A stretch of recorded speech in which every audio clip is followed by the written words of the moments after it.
We've all heard of rental nightmares. Maybe you've experienced that or you know someone that has. But today we're going to be talking about managing your own rental properties or hiring a property manager. Which way should you go? What are some of the things to think about? So stay tuned to this episode of The Den. The Den, powered by the Lyons Group, a show dedicated to exploring hot topics in real estate, local happenings, and industry trends. We're a small team of professionals approaching $400 million in sales and nearly 2,000 local transactions. You're listening to time-tested experts and industry leaders. Here's a refreshing look at real estate happenings and more. Welcome to The Den. Hello, everyone. Welcome to this episode of The Den. My name is Ben Lyons, and I'm your host. And today we're going to be talking about your rentals. If you have a rental or thinking about getting a rental, how do you manage that? Or should you hire a property manager? We're going to discuss that and more. But before I get to that, let's meet our fellow hosts of the Lyons Group, my friends, my co-hosts, my partners.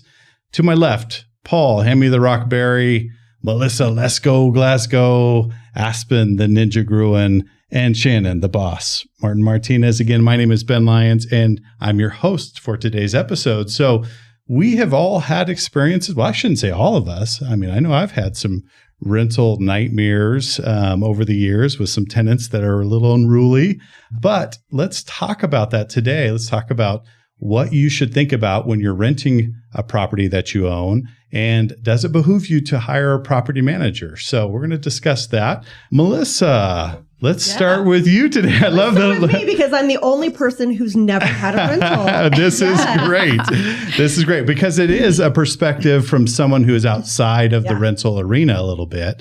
But you do know people that have rental properties. I do. And I want to hear your thoughts today about if you were going to go into property management or manage your own property, what were some of the things that you'd be thinking about in that regard? For myself, I would probably hold off on getting a property manager. If I'm only doing one door, that's something that I think that, anybody could handle, depending on what else I'm doing at the time. If I'm very busy with work or family or whatever, I might not have the time to dedicate to that property. I personally would hire a property manager if I've got several doors and more, because my money is better spent letting a property manager deal with the little day-to-day things on my behalf. The details of those. But I think that's a really good point in the sense that if you want to understand what's going on with your property, if you have one unit, maybe you go through the process so you can understand how to deal with a tenant, what it takes, what kind of agreements you need to have, how to handle the application process. Right. And then at a certain point where you go, okay, maybe I have 2 or 3 or maybe a dozen rentals or 2 dozen rentals, then you can bring on the property manager. Yeah. What would be some of the concerns you would have right out of the gate trying to manage your own property? My concerns would be maintenance. Who's going to maintain it?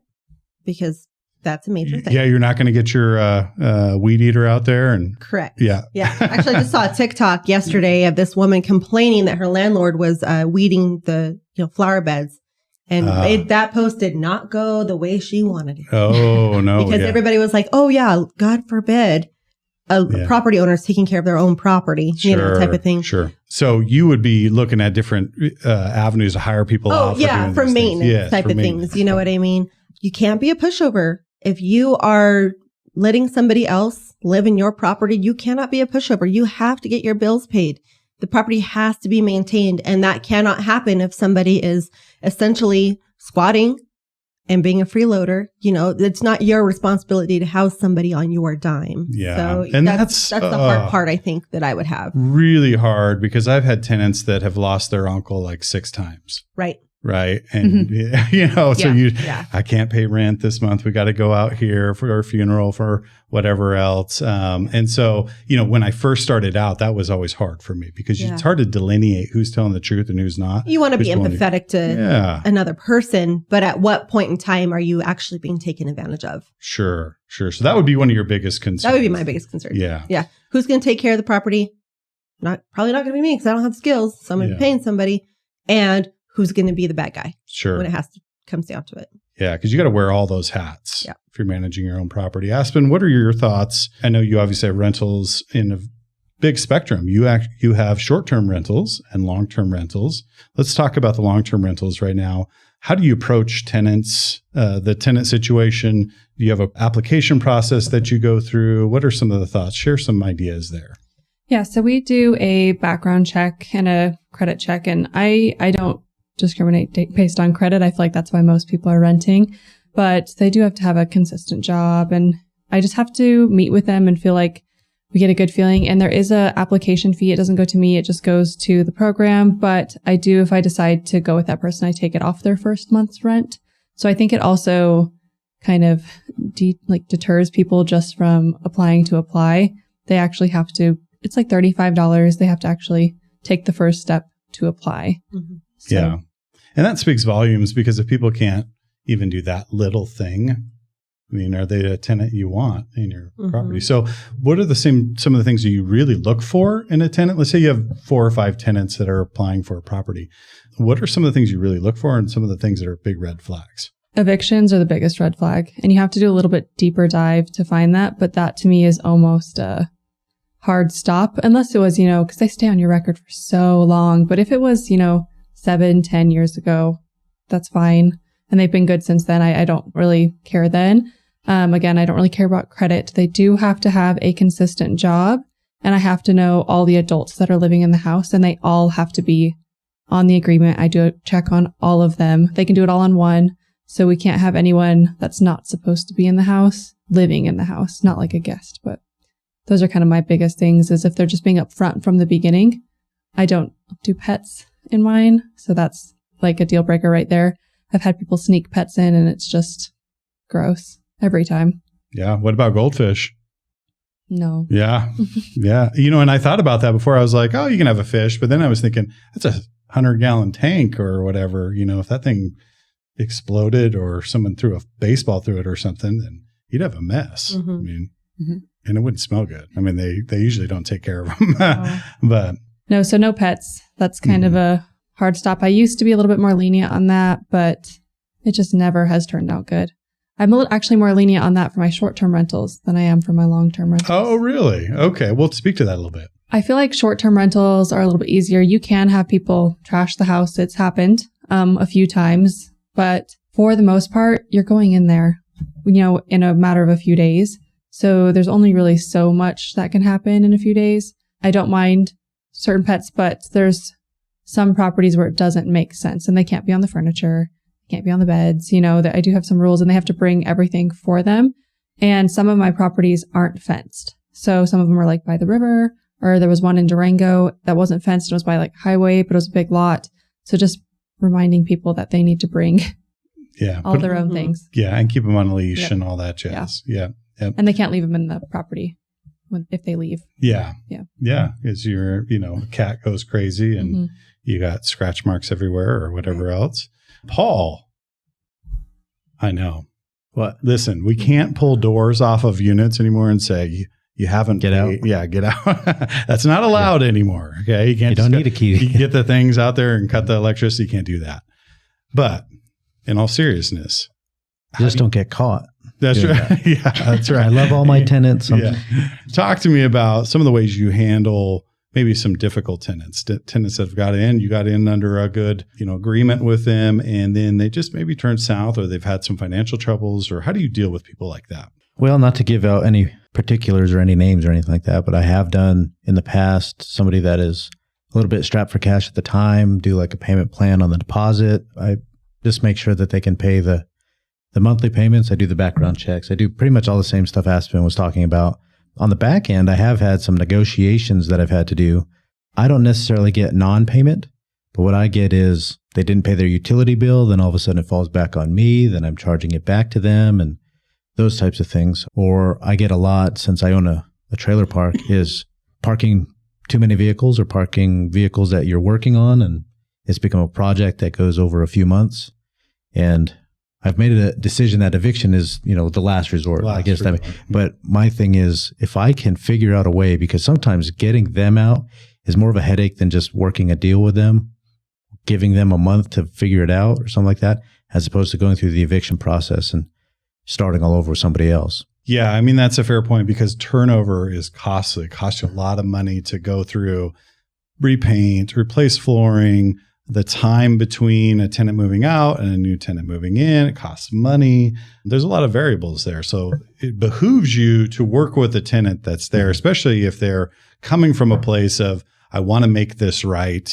I just got a little bit behind or whatever else. But that's to your point, Melissa, you have to delineate between people pulling your chain or are they in serious need of some help. Well, and that's why I prefer to be my own property manager at this point. I know there's some point if, I think everybody that does rentals knows when it's too much for them. They have too many and they need some help. Either they hire somebody or they bring on a property manager.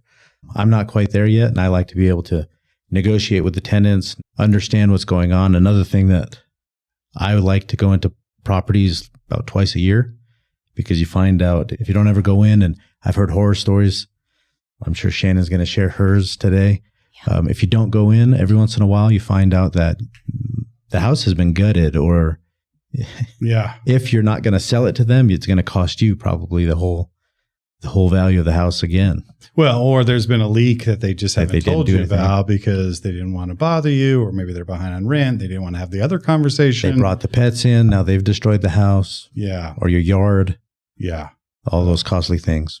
Oh, man, that could get ugly. And speaking of that, Let's not speak of it. No, let's not speak of it. Let's not speak of it. No, I'm just teasing with you, Shannon. I know we've all had difficult times over the years with tenants, but talk to me about, maybe give us an example of what you faced and then also what you could have done differently in a situation that may have been like, ooh, man, I could have handled that differently, or I should have done some different, taken some different precautions. I've definitely learned a lot. I think at this point, I need to realize that you treat it as a business, that you don't treat it as, a charity or something personal. That's been a big problem of mine over the years, which for me is why I would definitely get a property manager, because I need somebody on the outside. I need somebody in that house that I don't know. And I need somebody in that house that somebody else is managing and watching and being the bad guy when you have to be the bad guy. I've had a couple of experiences, and I will say all of it comes down to me and my lack of just handling my business. That was my biggest problem. I wouldn't put it solely on you. There's another party in that. There's a tenant. Sure. Absolutely. But could you have done some things there? Tell us a little bit about. I could have done a lot different. So the first time I rented, I had a family of 5.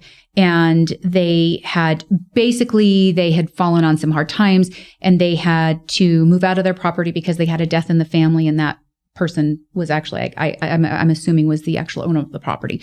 So they moved into a rental property, and they were there less than 30 days when they got a notice on the door that the house was going into foreclosure. Somebody had taken their first and last month's rent, deposit, everything, and put them in there, and then wouldn't return their call. And so they just took them for every penny they had. And they had 3 children. And, we at the time had a property coming available. And so I said, you know what, let's just get in there. Don't worry about it. He was a friend of a friend. Let's just get in there and, we'll work out some details later, as long as you're kind of covering the bills. I figured they'd get on their feet and would find a way forward. That was my biggest mistake, is assuming that somebody would be grateful for an opportunity and be someone I could work with. They weren't. They were there for 8 years. They were almost squatters. They would pay every now and again. They would catch up, and they wouldn't pay for months and didn't maintain the property. There was, always an excuse. Definitely by the time I got the property back, I did end up doing about $25,000 in renovations on the property. It needed everything. Every door had a hole in it. The flooring was destroyed. The back deck had been ripped off the house. I mean, you name it. It was everything. Everything in that house was damaged. There was water leaks. They had some tiles in the shower fall off, didn't take care of it, didn't call, didn't say a word, and just kept showering in it. So it just ran through the wall and then downstairs, and then, dropped the ceiling down in the downstairs. Things like that. It was pretty absurd. My fault. I should have stopped that a lot earlier. Sometimes I have a hard time when someone is struggling. I've struggled, know, and so, you want to be kind to people. So I ended up doing all those repairs, and I had a friend reach out on Facebook and said, anybody know of a rental property? I'm moving back to town. She's a single mom, just freshly divorced, had 3 kids. And I said, you know what? You'd be a perfect fit. We're renovating the whole thing. It's going to be great. She really didn't have market value for what the price I could have gotten on the home. But I was okay with that because she was a neighbor of mine for years. So I knew how she kept her house. I felt comfortable with it. And I said, that's okay. If what you can pay is going to be ample enough. We're still making some money on it. And, I'd feel good with you being in there.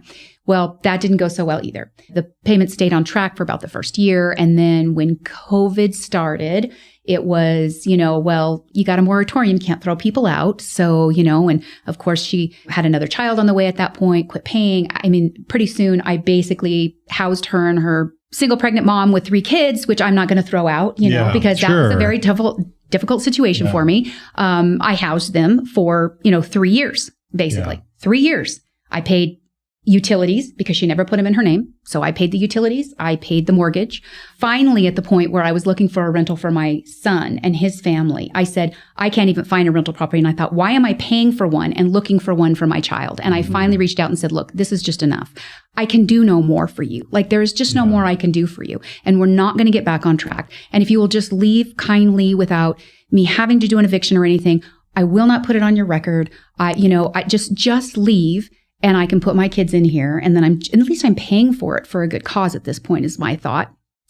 And that didn't even go well. Then I was the bad guy for throwing out a single mom that was pregnant with no job. And then I was the bad guy because, how's she supposed to find a rental? Yeah. And, so, for me, I would say arm's length, let somebody else do that. It is a business. I can't do that, unfortunately.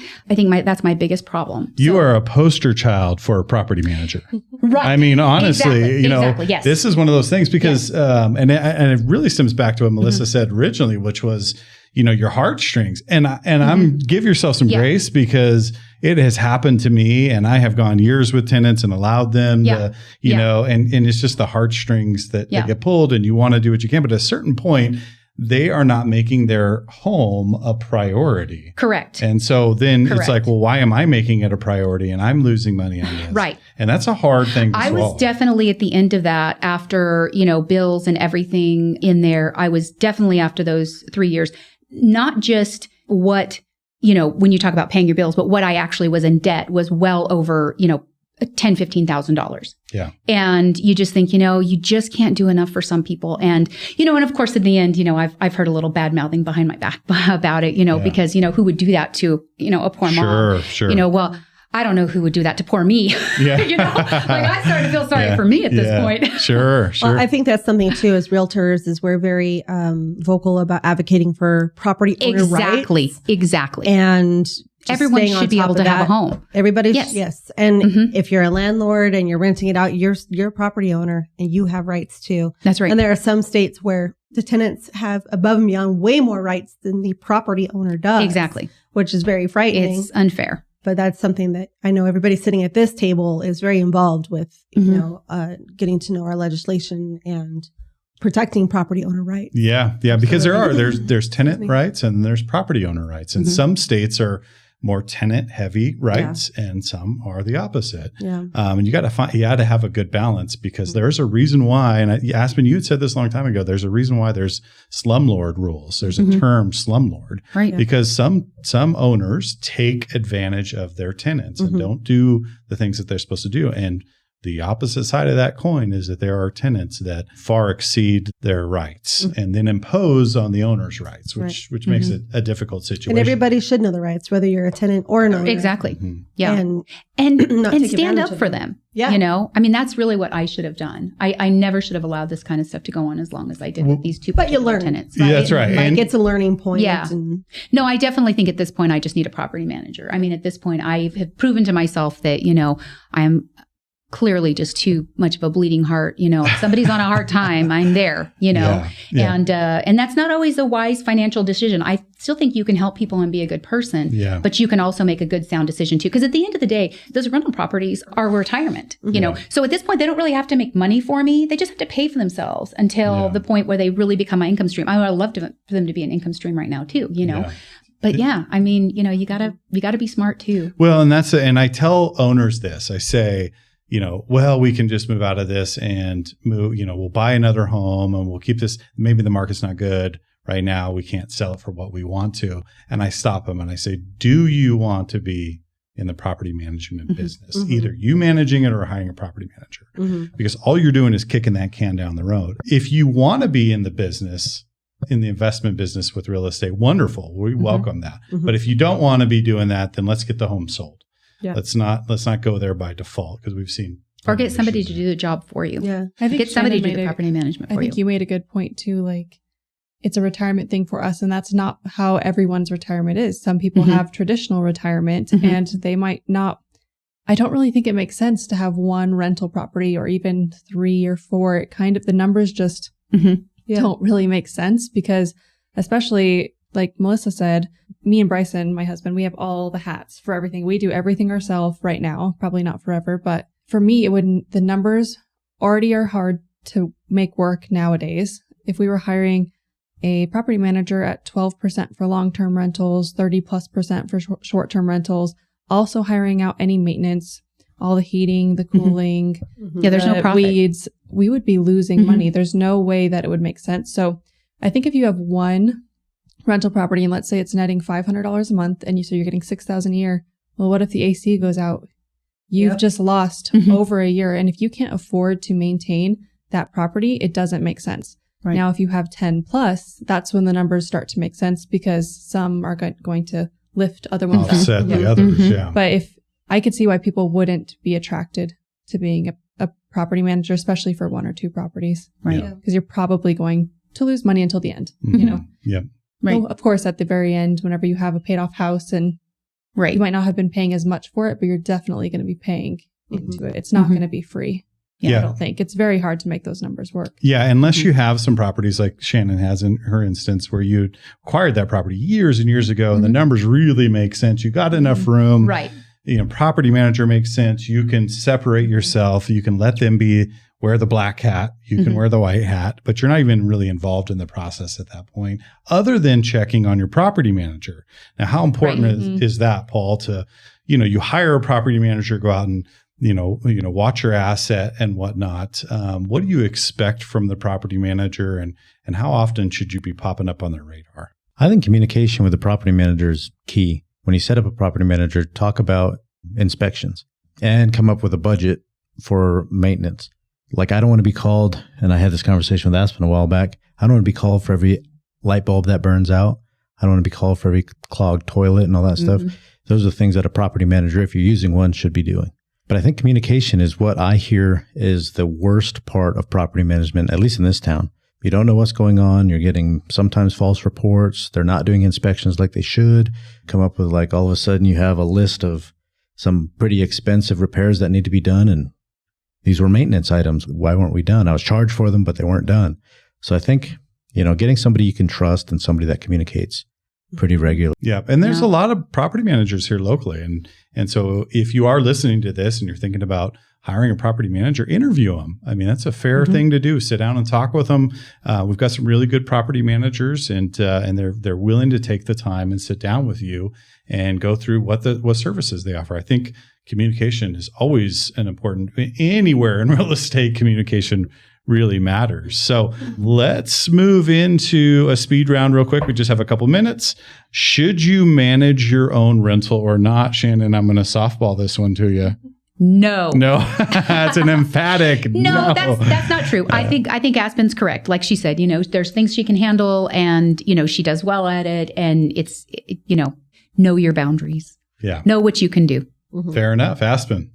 I think you could manage your own properties for the most part. I think if you know I've gotten pushed over. I kind of get the bleeding heart a little bit. So, but I feel comfortable at some point being like, okay, enough's enough and it's time to move on. But so I think yes, but I know I will be getting a property manager whenever mine are paid off, because I won't want to deal with it anymore, and I'll have a little bit more cushion. Yeah. Yep. It's a progression. Melissa. Learn and grow it as a business until you have learned what your weaknesses and strengths are. Learn and then pass it on to property manager. I think that's really the best thing to do, unless you've got, loads and loads of cash that you can just pour out every month. Without actually knowing your business. But Yep. I think that you should learn and grow your business. Treat it like a business. Yeah. Yes, absolutely. Paul, what are your thoughts? It depends on how many you have. If it gets too much for you, property management, get help. Because at the end of the day, if you have happy tenants, then the business is going to go well. If you can't do it yourself, my brother-in-law and I are struggling doing it ourselves right now. But if you can't do it yourself, go to property management. Yeah. And I think you're just right on the lines with Melissa in the sense that you're getting it to a point where you're running like a business, and then at a certain point you maybe hand it off there. But I think it's important that you understand the intricacies of being a property manager. And not only that, some of the things that you got to deal with in the legal world about non-discrimination, how to vet your tenants properly, how to navigate the vetting process and the application process without violating fair housing laws. Very important thing. So those are considerations you need to make. If you want to roll your sleeves up and dive into being a property manager for your own properties, wonderful, good for you. But at a certain point, hiring it done professionally by a licensed broker is the way to go for a lot of people as well. So my thoughts are, if you're just starting out, learn the ropes, understand your business, and then at some point move it to a property manager. So thank you for that discussion. We're winding down on time. So you do want to stay tuned for our next episode, because we're going to be talking about condos versus townhomes. What's the difference? Everyone thinks, well, I shouldn't say everyone, but a lot of people think condos and townhomes are the same thing. They are not. Very different balls of wax we got to deal with there. So if you like our episodes, please like and subscribe to our YouTube channel, sign up and receive our newsletter, go like our Facebook page. We've got all kinds of great content that we're giving you. We're trying to provide as much value to this community that watches The Den, because these are important issues and we like to help homeowners navigate this world, and we're here for you. So sign up for a consultation with any one of us here at the Lyons Group. We'd love to sit down with you and have a personal one-on-one. And until next time, we'll see you at The Den. Thank you for listening to The Den, powered by the Lyons Group. Hit the subscribe button to keep informed on real estate happenings. If you'd like to learn more about the Lyons Group, visit sjcbroker.com. Complex markets require complex strategies. The Lyons Group can give you a true advantage in any market. Whether you're buying or selling, residential or commercial, contact us directly at sjcbroker.com. We're time-tested experts with a client-first approach, and we'll see you next time in The Den.